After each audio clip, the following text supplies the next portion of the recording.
¿Sabías que existen dos rutas para llegar a la famosa montaña del arco iris? ¿Conocías la ruta adicional que te permite llegar hasta el Valle Rojo en este mismo lugar?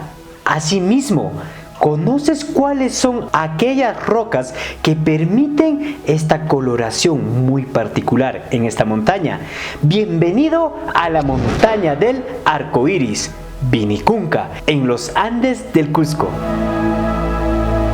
La salida tendrá lugar, como todo viaje, la ciudad del Cusco, haciendo uso de la ruta asfaltada Cusco-Puno, pero en este caso hasta llegar al distrito de Cusipata, para luego seguir por una carretera que pasará a lo largo de las comunidades de Chillihuani, las cuales son las administradoras de este destino muy colorido.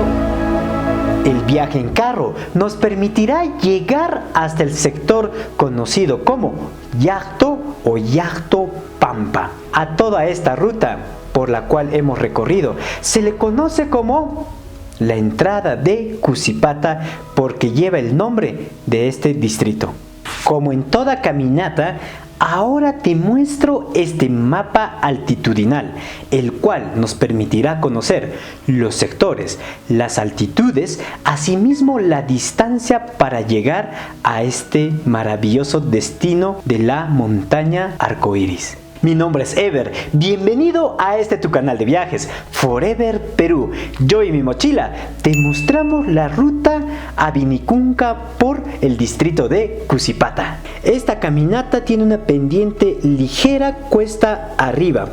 El frío es usual, incluso es posible ver nevados enfrente del camino por el cual recorreremos.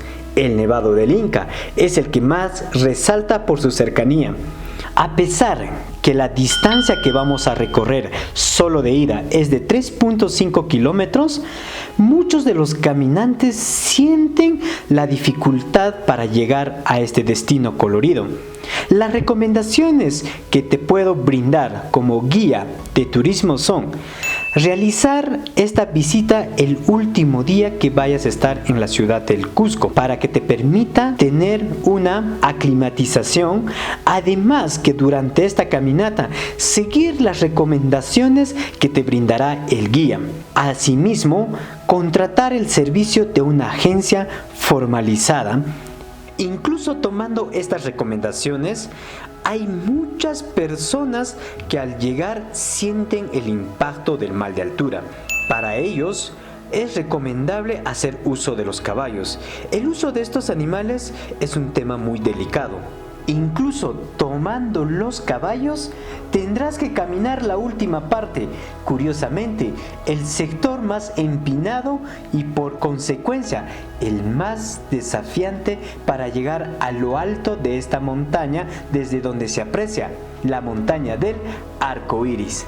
En los días despejados tendrás el privilegio de poder ver el Nevado del Ausangate, una de las 5 montañas más altas del Perú. En la actualidad, esta montaña sigue siendo considerada el gran Apu de los Andes, la montaña sagrada del mundo andino. Los diversos colores que dan esta particularidad a esta montaña son gracias a rocas sedimentarias, es decir, que son rocas que se han formado por presión, compactación y a altas temperaturas. La mayor parte de estos estratos están conformados por estas rocas sedimentarias. Por otro lado, también es posible encontrar material conocido como carbonato de calcio, es decir, moluscos, caparazones de animales de origen marino. ¿Qué hace este material a esta altitud? Otro grupo que permite esta coloración es el hierro, el magnesio y el cobre. Al estar expuestos han sufrido reacciones químicas a causa de los factores climáticos. Geológicamente también se explica cada color. Por ejemplo, el rojo es producido por la argilita, el cual se encuentra en depósitos de lagunas y material marino. básicamente arcilla con cuarzo. El color rosado es una mezcla de la arcilla roja, arena y fangolita, que viene a ser conocido también como lutolita, arcilla fina con cuarzo y algunos otros componentes más menudos. El color blanquecino es una roca arenisca, es decir, arena de cuarzo y piedra caliza. El color verde es arcilla rica en ferro magnesiano y óxido de cobre. El color morado es gracias al carbonato de calcio y silicatos, del cual se fabrican los vidrios. El séptimo color, el mostaza, proviene de la arenisca calcárea, minerales sulfurados.